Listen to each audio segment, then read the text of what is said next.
गाय का कत्ल होने के बाद मांस उत्पन्न होता है, वो बाजार में बिकता है और मांसाहारी लोग उसे भरपूर खाते हैं। भारत में लगभग 20% प्रजा जो है ना मांसाहारी है। 20% प्रजा भारत में ऐसी है जो दररोज मांस खाती है, सुबह शाम सुबह शाम। तो ये जो मांसाहारी प्रजा है, इसको गाय का मांस भी लगता है, मछली का भी, बैल का, बछड़े बछड़ी, मुर्गा मुर्गी, सब तरह का मांस वो खाते हैं। तो कत्ल होने के बाद जो मांस उत्पन्न हुआ वो तो मांसाहारी लोगों के काम आया। और एक और काम होता है कि ये जो मांस होता है, इसमें से तेल निकलता है और उस तेल को अंग्रेजी भाषा में टैलो कहते हैं। तेल हिंदी में कहते हैं, टैलो कहते हैं अंग्रेजी में। गाय के मांस का जो तेल है, बीफ टैलो है वो। ऐसे ही मछली के मांस का, भैंस के मांस का, डूकर के मांस का, वो पोर्क टैलो है। तो ये जो तेल निकालते हैं, वो तेल का सबसे जास्ती वापर होता है, सबसे जास्ती उपयोग होता है क्रीम बनाने में। हमारे आजकल के पढ़े लिखे लोग घर घर में जो चेहरे में लगाने वाला क्रीम वापरते हैं ना, फेयर एंड लवली, क्लियर सिल, क्लियर टोन, इरेस्मे, इमामी, पॉन्ड्स आदि आदि, ये ज्यादातर क्रीम में मांस से निकाला हुआ तेल वापर। इन सब कत्ल खानों में मांस और मांस के साथ तेल, ये दोनों अलग अलग निकलता है।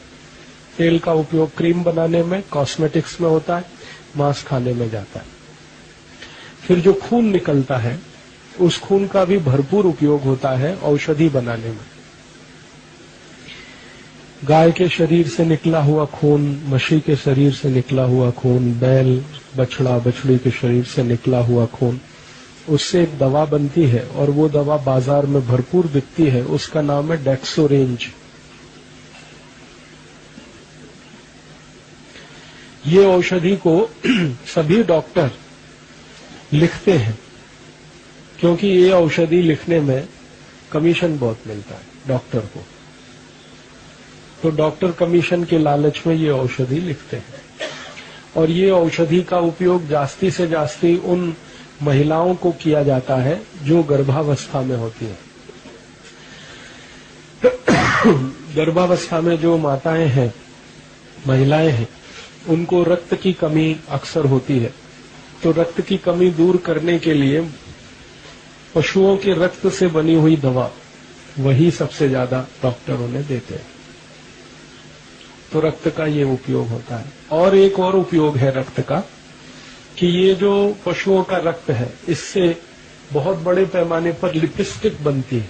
वो जो कोट पे लगाते हैं, बहुत लिपस्टिक बनाने में इसको वापर करते हैं।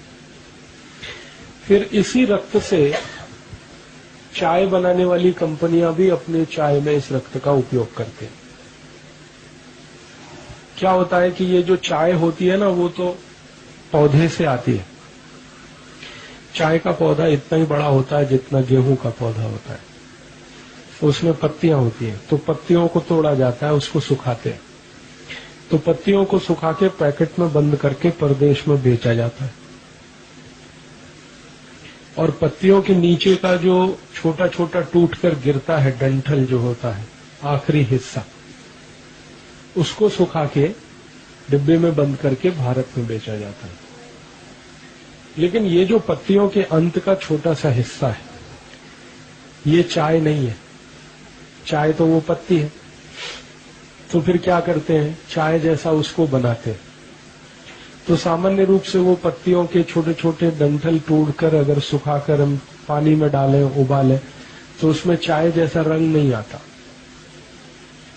तो फिर ये कंपनियां क्या करती हैं कि ये जानवरों के शरीर से निकला हुआ जो खून है, इस खून को उसमें मिला के, सुखा के, फिर डिब्बे में बंद करके बेचते हैं उसे। और तकनीकी भाषा में बाजार में इसको टी डस्ट कहते हैं, चाय की धूल। एक होती है चाय और एक चाय की धूल, टी और टी डस्ट। तो टी डस्ट में ज्यादातर ये उपयोग होता है, जानवरों के शरीर से निकाला हुआ खून। तो उसमें एक बहुत बड़ा उपयोग इसका है। और एक उपयोग इसका है रक्त का, वो नेल पॉलिश बनाने में, लिपस्टिक बनाने में, नेल पॉलिश बनाने में, चाय में, 3 उद्योगों में इसका सबसे जास्ती उपयोग होता है रक्त का। मांस का उपयोग खाने में जाता है, खाने वाले लोग लेते हैं। मांस में से निकाला हुआ तेल का उपयोग क्रीम बनाने में होता है, फेशियल क्रीम जिसको कहते हैं। अब हड्डियां जो निकलती हैं, उन हड्डियों का सबसे जास्ती उपयोग 2 जगह होता है, एक तो शेविंग क्रीम बनाने में और एक टूथ पाउडर, टूथपेस्ट बनाने में। जितने भी टूथपेस्ट बाजार में मिलते हैं, कॉलगेट, क्लोजअप, पेप्सोडेंट, सिबाका, फॉरेंस, ये सब मरे हुए जानवरों की हड्डियों से बनते हैं।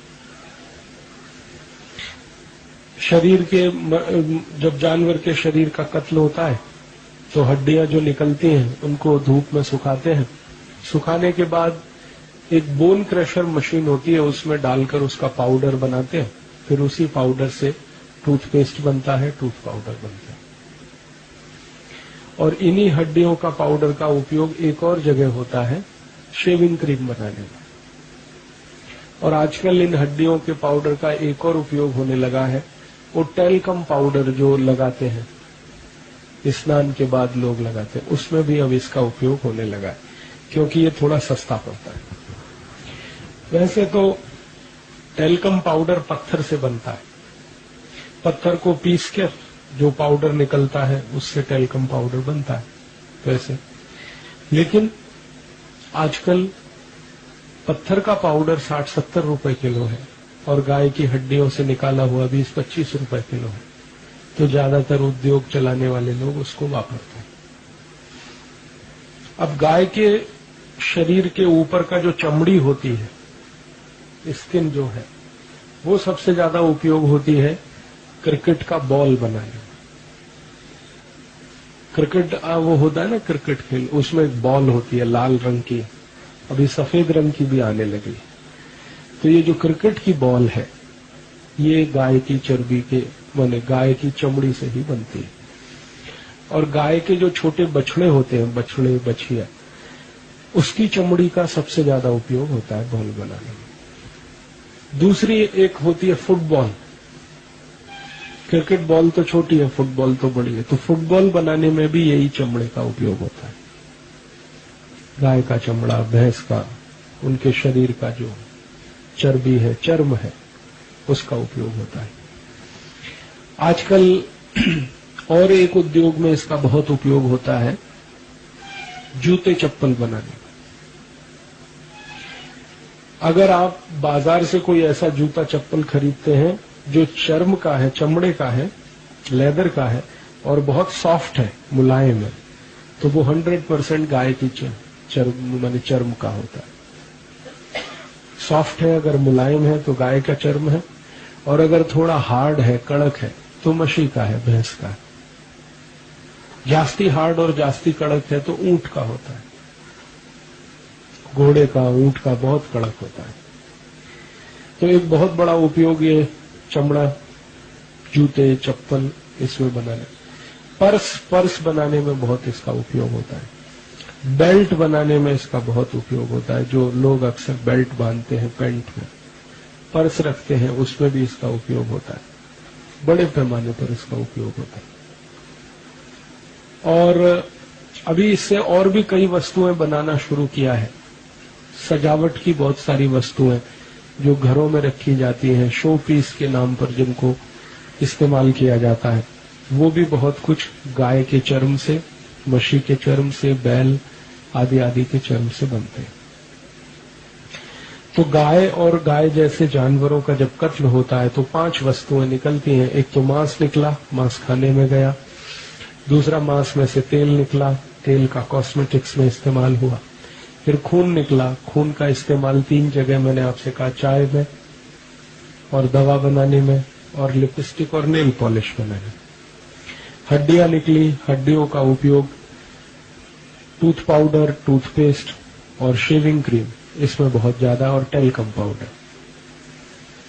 तो ये जो भी शरीर में से निकले हुए अंग हैं, इन सबका भरपूर उपयोग है और इसका बहुत बड़ा बाजार है। इस देश में। प्रतिवर्ष मैंने आपसे कहा 36,000 कत्ल खाने हैं और करीब 4.5 कोटि गाय, बैल, मछली, बछड़ा, बछिया सभी मिलाकर उनका कत्ल होता है। और उसका प्रतिवर्ष जितना मांस उत्पन्न होता है वो बिकता है, जितना चर्म निकलता है वो बिकता है, खून निकलता है वो बिकता है। अलग अलग जगह पर इन सब का उपयोग होता है। अभी गाय के शरीर के अंदर के कुछ अंग हैं, उनका भी बहुत उपयोग होता है। जैसे गाय के शरीर में एक बड़ी आंत होती है, हमारे शरीर में जैसे बड़ी आंत है वैसे गाय में भी होती है। तो गाय के शरीर को जब काटते हैं तो बड़ी आंत उसमें से अलग निकालते हैं और उस बड़ी आंत को पीसकर चटनी बनाकर एक केमिकल निकालते हैं, उसका नाम है जिलेटिन। और वो जिलेटिन बहुत ज्यादा उपयोग होता है आइसक्रीम बनाने में। वही जिलेटिन का बहुत अधिक उपयोग होता है चॉकलेट बनाने में, टॉफी बनाने में। टॉफी, चॉकलेट, आइसक्रीम उसी जिलेटिन का भरपूर उपयोग होता है। आजकल वो नए नए तरह के खाद्य पदार्थ आए हैं, Maggi, noodles, pizza, burger, hot dog, cold dog, chowmein, ये सब नए नए तरह के भोज्य पदार्थ हैं, परदेश से आए हुए हैं। इनमें भरपूर उपयोग होता है जिलेटिन का। और जिलेटिन गाय के शरीर की बड़ी आंत को चटनी बनाकर उसमें से निकाले हुए रस से बनता है। इस जिलेटिन का उपयोग आजकल और भी कई खाद्य पदार्थों में करने लगे हैं। खासकर आपने वो देखा साबूदाना, एक आता है साबूदाना, जिसको अक्सर हम उपवास में खाते हैं, उसमें अब इसका बड़े पैमाने पर उपयोग होने लगा है। तो बहुत सारे खाने पीने की वस्तुओं में ये सब चीजें उपयोग आती हैं। अब दुर्भाग्य हम सबका ये है कि हम सब अपने को शाकाहारी मानते हैं, लेकिन कई बार ऐसी वस्तुएं खाते पीते हैं जिसमें ये सब मांसाहारी सब पदार्थ मिले होते हैं। अब जैसे चाय पीते हैं, तो चाय पीने वाला अपने को कहे कि मैं शाकाहारी हूं तो मुझे हंसी आती है उस पर, क्योंकि चाय बनाने में ही जो खून है, रक्त है, वो मिलाया गया है और उसका हम वापर कर रहे हैं। कोई कहता है कि जी मैं तो उपवास रखता हूं लेकिन साबूदाने की खिचड़ी खाता हूं, तो मुझे हंसी आती है कि साबूदाने की खिचड़ी में जिलेटिन है और जिलेटिन तो गाय के शरीर से निकाली गई बड़ी आंत में से मिलता है। कोई कहे मैं संपूर्ण शाकाहारी हूं लेकिन फेयर एंड लवली लगाता हूं, तो फेयर एंड लवली तो गाय के मांस में से निकाले हुए तेल से बनती है, तो वो कैसे शाकाहारी हो सकता है। तो ये ऐसे अलग, कोई कहता है कि मैं संपूर्ण शाकाहारी हूं लेकिन सवेरे सवेरे टूथपेस्ट घिसता हूं, Colgate, Closeup, Pepsodent, Cibaca, foreign. कोई कहता है मैं टूथ पाउडर घिसता हूं। तो वास्तव में ये है कि अगर हमें सही माहिती है तो शायद हम इससे बच सकते हैं। तो सचिन भाई ने बोला कि मैं आपको बताऊं कि क्या क्या बनता है गाय के शरीर से। वो यही सब वस्तुएं गाय के शरीर से बनती हैं जो ऐसी चीजों में उपयोग होती हैं जिन चीजों को भारत के लोग बहुत जाहिरात देखकर खाते पीते हैं। तो आपके मन में एक प्रश्न आता है कि इससे बचने के लिए क्या करना, बहुत लोग कहते हैं। तो उसका एक सरल माहिती मैं आपको देता हूं। जो वस्तु का जाहिरात टीवी में आया वो नहीं लेना, तो आप बच जाएंगे। जो वस्तु का टीवी में बहुत जाहिरात आता है वो वस्तु कभी नहीं लेना, तो आप इससे बच पाएंगे। जैसे चॉकलेट का बहुत जाहिरात आता है, कैडबरीज, नेस्ले आदि आदि, वो नहीं लेना। ऐसे ही क्रीम पाउडर का बहुत जाहिरात आता है, लैक्मे, रेस्मे, Emami, Pond's, Fair and Lovely, वो नहीं लेना। चाय कॉफी का बहुत जाहिरात आता है, वो नहीं लेना। जिन वस्तुओं का जाहिरात जास्ती है समझ लो उसमें कुछ न कुछ गड़बड़ी है, उसमें बहुत बड़ा धोखा है, क्योंकि जाहिरात उसी वस्तु का होता है जिसमें धोखा होता है। और जो वस्तु संपूर्ण निरापद होती है और शरीर के लिए बहुत अच्छी होती है, उपयोगी होती है, प्रकृति से आती है, उसका जाहिरात कभी नहीं होता। जैसे टीवी चैनल पर आप बार बार देखते हैं पेप्सी कोक थम्स अप का जाहिरात तो होता है, लेकिन ऊस के रस का जाहिरात होता है, नारियल पानी का, नींबू शिकंजी, दही का ताक, गाय का दूध, उसका जाहिरात नहीं होता, लेकिन पेप्सी कोक का भरपूर होता है। तो पेप्सी कोक में भयंकर धोखा है, इसलिए जाहिरात होता है। उसके रस में कोई धोखा नहीं है, नारियल पानी में कोई धोखा नहीं, इसलिए उसका जाहिरात नहीं।